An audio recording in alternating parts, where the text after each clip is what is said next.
Om Swastiastu. Perkenalkan, nama saya Niwayan Ekayanti, NIM 221862060123. Di sini saya akan menjawab pertanyaan nomor 1, yaitu bagaimana hakikat pendidikan kewarganegaraan dalam mengembangkan kemampuan utuh sarjana atau profesional. Seperti ketentuan yang ada pada Undang-Undang Republik Indonesia Nomor 12 Tahun 2012 tentang Pendidikan Tinggi dan pada Undang-Undang Republik Indonesia Nomor 14 Tahun 2015 tentang guru maupun dosen pendidikan program sarjana diharapkan menjadi tenaga yang ahli profesional yang mampu ke depannya menciptakan lapangan kerja. Menurut Undang-Undang Nomor 12 Tahun 2006 tentang Kewarganegaraan Indonesia, yang dimaksud ialah warga suatu negara yang ditetapkan berdasarkan peraturan perundang-undangan. Pendidikan kewarganegaraan adalah program pendidikan yang berintikan demokrasi, memberikan pengaruh positif dari pendidikan sekolah, masyarakat, orang tua, dan diharapkan peserta didik menjadi baik dengan menjunjung nilai-nilai yang sesuai dengan ketentuan Pancasila, Undang-Undang 1945, jiwa nasionalisme dan cinta tanah air. Secara historis, pendidikan kewarganegaraan telah dimulai jauh sebelum Indonesia diproklamasikan sebagai negara merdeka. Dengan berdirinya organisasi Budi Utomo, disepakati adanya Hari Kebangkitan Nasional, dan pada saat itu mulai tumbuh jiwa nasionalisme. Secara sosiologis, pendidikan kewarganegaraan dilakukan oleh para pemimpin di masyarakat yang mengajak untuk mencintai tanah air dan bangsa Indonesia. Secara politis, pendidikan kewarganegaraan mulai dikenal pada kurikulum tahun 1957. Isi mata pelajaran pendidikan kewarganegaraan membahas cara pemerolehan dan kehilangan kewarganegaraan. Sedangkan dalam Civis 1961 lebih banyak membahas tentang sejarah kebangkitan nasional, Undang-Undang Dasar, pidato-pidato politik kenegaraan yang terutama diarahkan untuk nation and character building. Bangsa pelajaran pendidikan kewarganegaraan yang berisi materi atau metode yang menghilangkan sifat indoktrinatif dan diubah dengan metode pembelajaran baru yang dikelompokkan menjadi kelompok pembinaan jiwa Pancasila. Nomor 2, bagaimana esensi dan urgensi identitas nasional sebagai salah satu determinan pembangunan bangsa dan karakter. Menurut pendapat saya, identitas adalah ciri-ciri tanda-tanda atau jati diri yang melekat pada seseorang atau sesuatu yang membedakannya dengan lain. Bentuk identitas, misalkan pada kartu tanda penduduk, surat izin mengemudi, kartu pelajar, dan kartu mahasiswa. Alasannya diperlukan adanya identitas nasional ialah agar seluruh masyarakat Indonesia berkepribadian Pancasila yang memiliki pembeda bila dibandingkan dengan bangsa yang lainnya.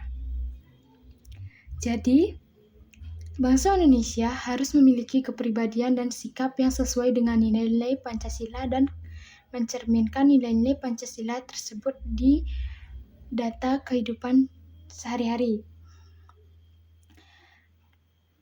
Identitas nasional itu penting bagi sebuah negara Indonesia karena 1.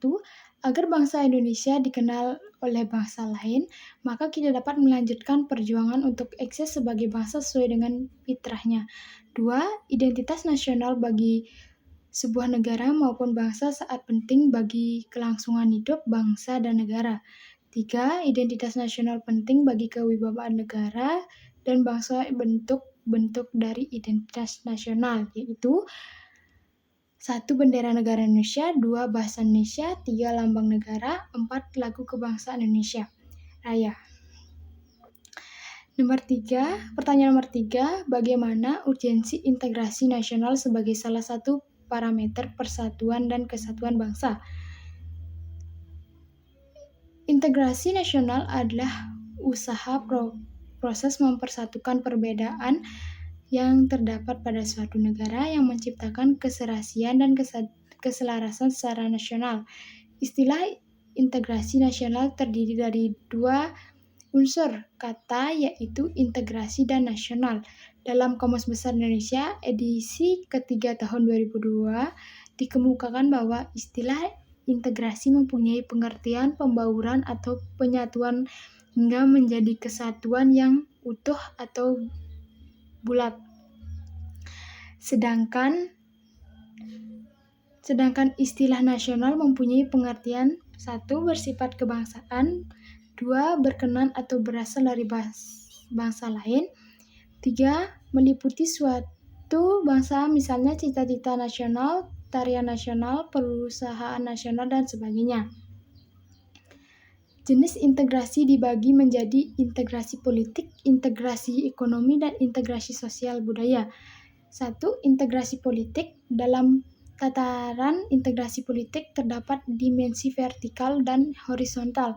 Dimensi yang bersifat vertikal menyangkut hubungan elit dan massa, sedangkan dimensi horizontal menyangkut hubungan yang berkaitan dengan masalah teritorial. Kedua, integrasi ekonomi terjadi saling ketergantungan antara daerah dalam upaya memenuhi kebutuhan hidup rakyat. Di sisi lain, integrasi ekonomi adalah penghapusan atau pencabutan hambatan antar daerah yang kemungkinan ketidaklancaran hubungan antar keduanya. Integrasi sosial budaya merupakan jenis penyesuaian unsur-unsur yang berbeda dalam masyarakat sehingga menjadi satu kesatuan.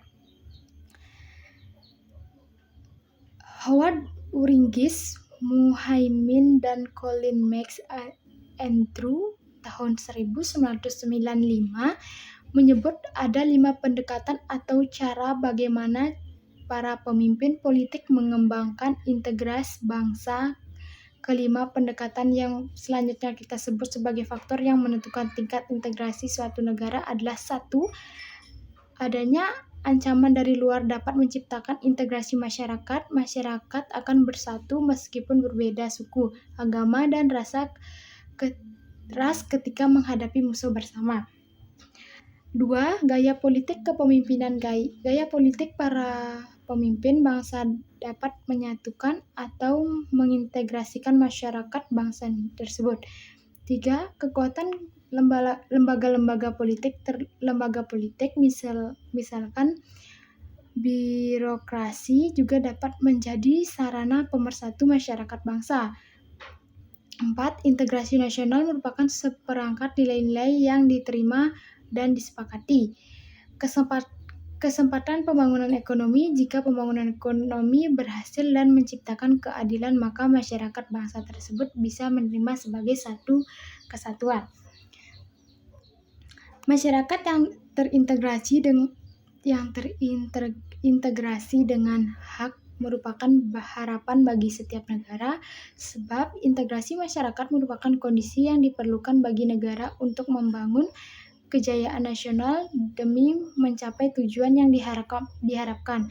Integrasi masyarakat yang sepenuhnya memang sesuatu yang tidak mungkin diwujudkan karena setiap masyarakat di samping membawakan potensi integrasi juga menyimpan potensi konflik atau pertentangan.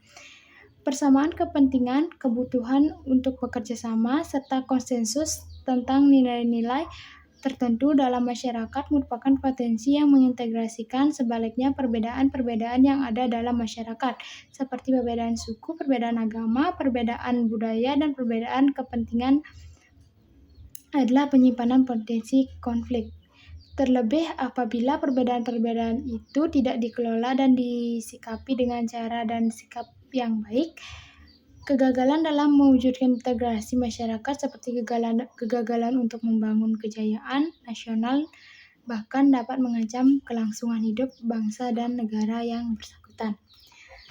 Sekian dari pendapat saya ucapkan terima kasih. Om Santi Santi Santi Om.